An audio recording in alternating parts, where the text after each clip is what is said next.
his fist stuck, and he can't pull loose. The tar hit him, but Tar Baby, she stay still. And Bro Fox, he lay low. Georgia Benjamin Smith was raised on the works of 19th century American author and fellow Georgia native Joel Chandler Harris. Bro Rabbit did some peace cakes. Bro Fox done got skittish. She's now devoting her retirement to a museum in their shared birthplace of Eatonton, dedicated to Harris's Uncle Remus stories about a wily rabbit on a slave plantation, once undisputed classics of children's literature. But that dialect, coupled with images of tar babies, are now considered racist, and when Harris's work fell out of favour, he became an example of modern-day cancel culture, to Georgia's indignation. It bothers me. You're erasing history. And the way I feel about that, if you don't know history, it can be repeated.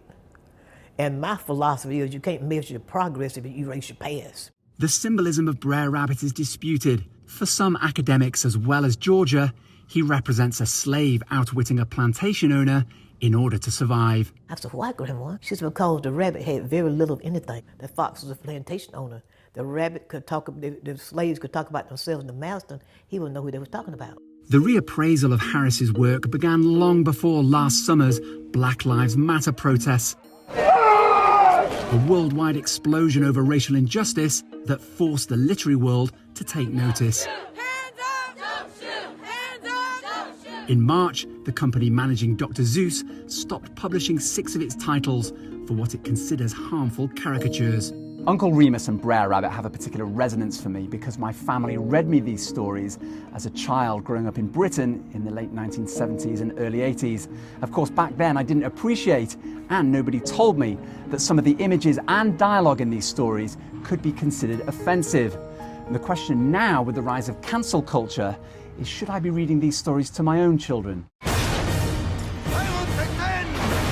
I also grew up with and still love Tintin, whose 1931 adventure in the Congo is steeped in controversy for its caricatures. It's obvious why these images are so offensive, even if creator Hergé changed some panels 15 years after publication to appease critics accusing him of promoting Belgian colonialism.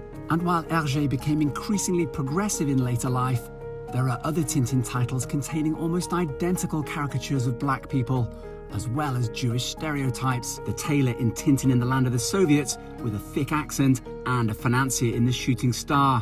Both titles are freely available and draw much less attention than Tintin in the Congo. Disputed books are all too familiar to the head of Washington, D.C.'s public libraries, who's determined to provide the public with a wide-ranging reading palette, however unpalatable it is to some. We are here to present the record, right? We're not here to alter history. We're not here to present a view of history that is sanitized in any way, shape, or form. So yeah, you know, we've material on our shelves that are frankly very offensive, that could be considered racist. And sometimes too progressive. Alex Gino's George, about a transgender girl, has topped the American Library Association's most challenged books for the last 3 years. Also a regular entrant, To Kill a Mockingbird. Harper Lee's Pulitzer Prize-winning novel depicting racism in 1930s Alabama, because a white lawyer defending an African-American wrongly accused of rape draws complaints about perpetuating stereotypes. She did something that in our society is unspeakable. She kissed a black man.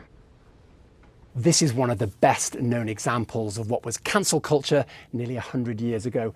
D.H. Lawrence's Lady Chatterley's Lover, banned after its publication in places across the world because of its descriptions of a sexual affair between a British upper-class lady and her gamekeeper.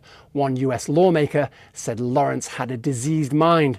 But these days, it's a literary classic. And being adapted for a new Netflix series, leading to plenty of speculation about how far it will go with those scenes. Personal interactions between librarians who can contextualise these divisive texts and the reading public are critical. Libraries are probably the most trusted democratic institutions in this country. So it's important for us to take a stand. And if that stand is really just explaining to people why we might be keeping a copy of Brer Rabbit or any of the Tintin books, I think people will see libraries holding on to this and saying, okay, there's some value here. This is Giselle. The Uncle Remus Museum is also keen to emphasise those interactions, if less keen to explicitly contextualise these exhibits. For an author whose legacy and heritage isn't always easy to champion these days. There are all sorts of sides to this story about how terrible enslavement was, and nobody's proud of it. It was a different time, a different way of thinking about things. Part of it's ugly, but there's so much good there, we can't throw it away. Owen Fairclough, CGTN, Georgia.